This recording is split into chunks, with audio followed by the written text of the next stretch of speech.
All right, Suffolk Public Schools, it is the moment you have all been waiting for. It's time for this week's Professional Learning Lunch and Learn series. This week, we have a whole awesome second grade group of teachers from Creekside Elementary School. They're joined by their academic coach and their principal, and they're going to talk about ways that they have really capitalized on collaboration and done a great job with their virtual instruction. So I'm going to turn it over to them for introductions and for a presentation of their work. Hi, I'm Carol Bright. Hi, I'm Charlotte Cypress. Hello, I'm Jill Donovan. Hi, I'm Allison Ely. Hi, I'm Danielle Hare. And hello, I am Mikhail Smith, special education teacher for our grade. Hi, I'm Leanne Speed, and I am the lucky academic coach who gets to PLC with this team. I am Tara Outland, the proud principal here at Creekside Elementary with an awesome second grade team who hit the ground running hard in August and September. When we found out we were virtual, these ladies got together and they decided how they could plan smarter, not harder. They tapped into each other's strengths in terms of recording for our students. So our second graders here at Creekside not only know their homeroom teacher, but they know all of these ladies because they all have recorded lessons that help to support the curriculum in second grade. These teachers are committed, they are very motivated, and they have children's best interest and academic success as top priority. Again, Tara Outland, very proud principal here at Creekside.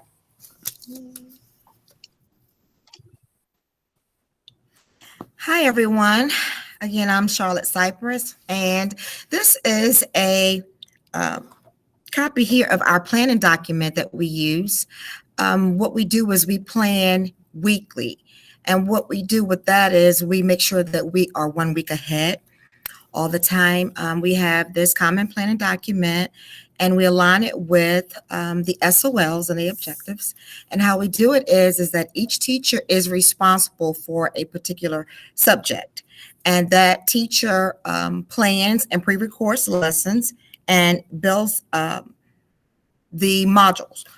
And the way each student is able to see our faces as the second grade teachers and somewhat become familiar with us.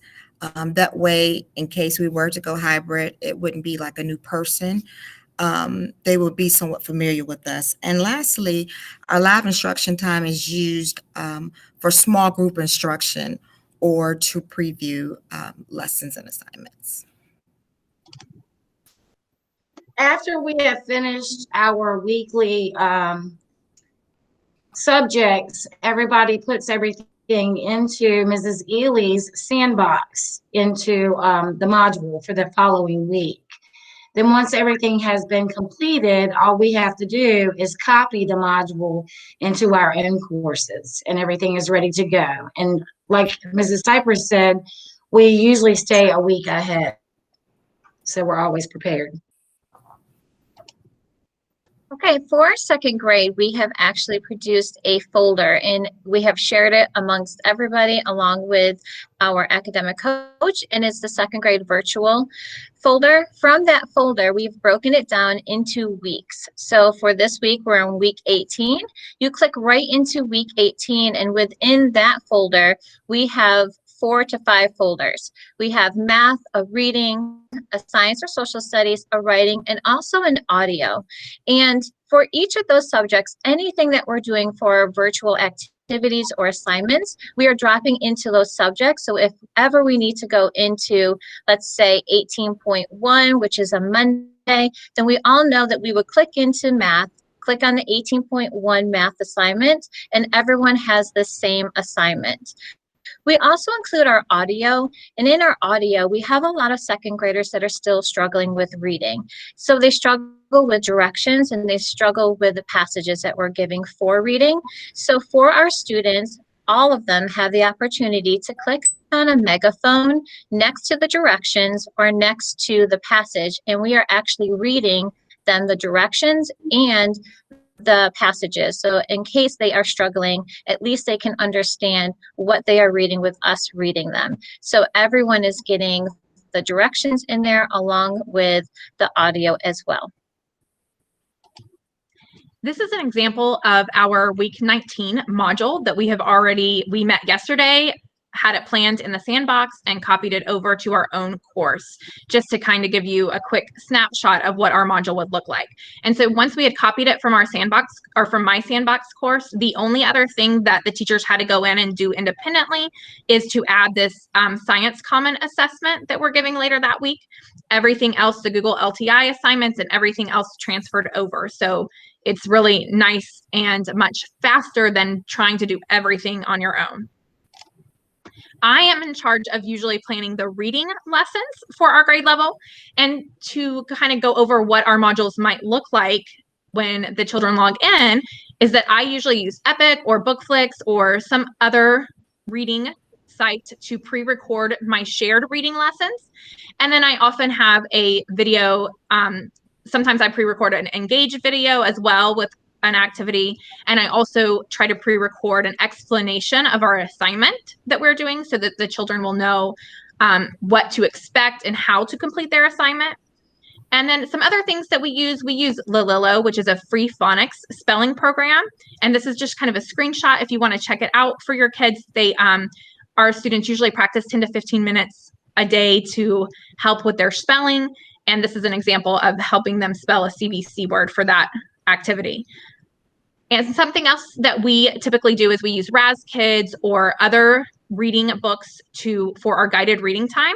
So oftentimes we will read a book in guided reading, and then the next day we will actually assign that book as part of our modules so that they can have a second practice with that book to build fluency, and then to also do a comprehension activity with it as well at the end, or a quiz.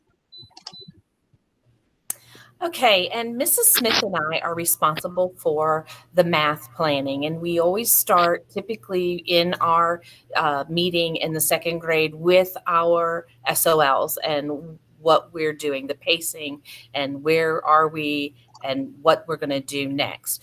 The next thing is we search for materials to use, and many of our materials come from past assignments that we have given. Many of them we've come up with some interesting things off of Pinterest, Teachers Pay Teachers, but they're not interactive. And so we have to gather those materials and work with them to make them user-friendly. And that comes to one of the fun parts about making those assignments interactive and user-friendly for our friends, our second grade friends. A lot of them, I like to color code them so that it helps some of our students that do need those special accommodations to help them stay aligned with what they're supposed to be working on at that particular time, so they'll know, because they don't have us immediately right there, that is, in a way to assist them staying on task and staying focused on what they're supposed to be working with at that time. We also include YouTube video instruction as well as teacher-led instruction, so they are able to see us. And if you can see, I am there, and that's the fun thing about these recordings. We get to joke on ourselves, and our students get to see us in funny faces as we are paused. So that is an interesting conversation the next morning. I saw you and your face was like this. So we start off with a blank assignment, and then we go in and we manipulate it so that our students are able to have those hands-on accommodations for them. They have this, in this particular worksheet, they have this slash so that they're able to physically cross out the number and then add in the number that they need to change it to, whether they're regrouping or whether they're regrouping or not. So that's what one of the things we get to do that is actually really fun. Okay, as far as for science and social studies, we're fortunate basically to be virtual, because there's a lot of times that we neglect our science and our social studies, but being virtual, we actually get to hit it every single day, which keeps us on task and on our pacing guide, which is amazing. So along with my team, as far as finding resources, my go-to are the actual books online, which is on the staff portal. I go under the teacher edition without the audio. This is where I feel that reading from me is a lot more beneficial than reading from a computer or a book. So that's when they see my face. So when I go in on a Monday morning and I read them, let's say about Benjamin Franklin, they have that pre-recorded video so they can always refer back to it. But come Friday, then I also use that same video and I also make a quiz from it. So we are fortunate in this school to have some InterWrite boards. So we do use our InterWrite boards. I go into your studio. So this is a glimpse of what you would see. You go into your studio and you're going to upload a video. You're going to record a video in studio. Once you're done with that recording, you're going to see 3 little buttons in the bottom right-hand corner. You click on that and it's going to take you to create a quiz. When you click on create a quiz, it's going to take you to that second box in the middle and you're going to confirm your video quiz settings. You're going to name it, you're going to put a description in of what you want for that quiz, and that's what the students are going to see. Then you're going to press get started. From there, you're going to see a little play button at the bottom with a plus sign. You're going to press play and basically watch yourself. As you find yourself going through your video, you're going to stop it. When you stop it, that little plus sign is going to pop up. You click on the plus sign and it's going to ask you what kind of question you want to ask your students. Is it a multiple choice question, true, false, or a text question? Once you decide, you're going to see on the bottom left-hand corner on the screen is one sample of a multiple choice question. You're going to put the question in and you need to put in the answers. I will tell you it will default as the first one as your answer. So you please make sure that you are choosing your right answer to mix them up. Just make sure it's bulleted next to it. Once you save that question, you can go back and you're going to press play again in your video. And then when you see another question that you want to ask, you press that plus button and you add another question. On the bottom, you'll see what it looks like at the end. You'll see all the blue question marks through the video at the bottom, and those are all of your questions for your quiz. So as a resource, we read it first on Monday. On Friday, you might see the same video, but this time you have questions with it. And it kind of mimics the Ed Puzzle. If you're familiar with Ed Puzzle, it's a free program that you can sign up.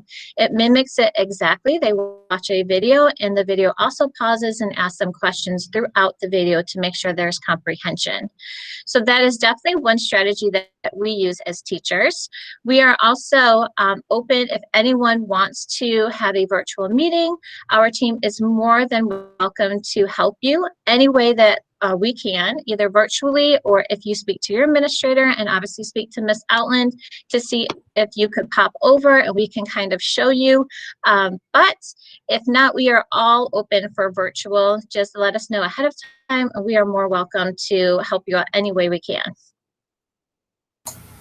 That's awesome. Well, thank you all so much for sharing these resources. I guess really the only follow-up question that I have, which I think is obvious to anyone watching, is what are some of the many benefits that you think there are for students with planning and instructing in this way? I think just the overall teamwork that they see. We're a crazy team, I'm not gonna lie. I came from early start and came to second grade terrified, but this team is amazing. We joke off each other, and I think what we also know is we do have weaknesses. So if I know I'm weak in a certain subject like life cycles coming up, I know I can go to Miss Ely and she'll be like, I've got it. And we can switch out subjects for that day. And I think it really portrays when we teach that the kids see it as well. When we're teaching and we're in small group, we're doing our live sessions, I might have Miss Donovan come in. They're like, oh, I know her. I know Miss Donovan. So it's so nice to see that when we go to a store, we might not have them in our class, but they see, I've seen you on TV. I've seen you on my computer. So it's so nice to see that all of us have that communication, and we do. We love each other, and we're there. There's some hard days that we just have to pat each other on the back, so we've got this, and keep working. So I think that really it helps as far as our teaching and portraying it to the students.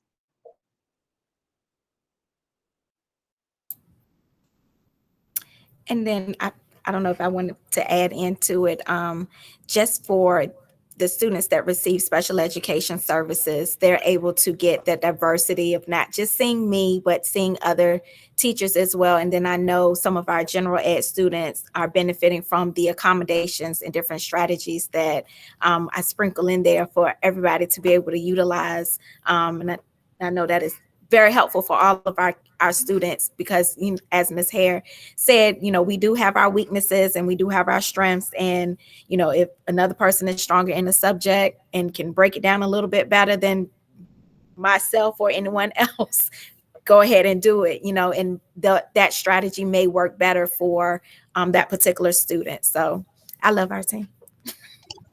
And I will say a little bit about the team in terms of, yes, technology planning is all taking place, but I can look outside of my window if I'm in my office, and I can see these teachers prior to break outside issuing STEM packets for students to drive by and pick up, so that they actually have those manipulatives as well.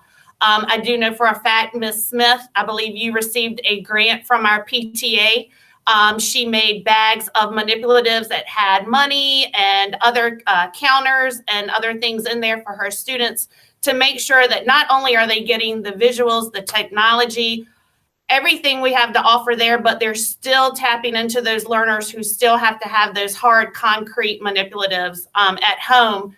And they're doing it by building those relationships. And that's what our students see. They see that there's a team of second grade teachers and a support staff with Miss Speed there that truly care about them. And those students, they're on. I mean, when you log on to these sessions, those students are there. They report every day. And if you're not there on time, the students want to know why. So that relationship building has taken place even in virtual times. I know we say that it's harder, but these teachers have truly gone the extra mile in the classroom during planning, prior to teaching, and staying after to issue supplies for them to use at home. So it's just a full circle with this team.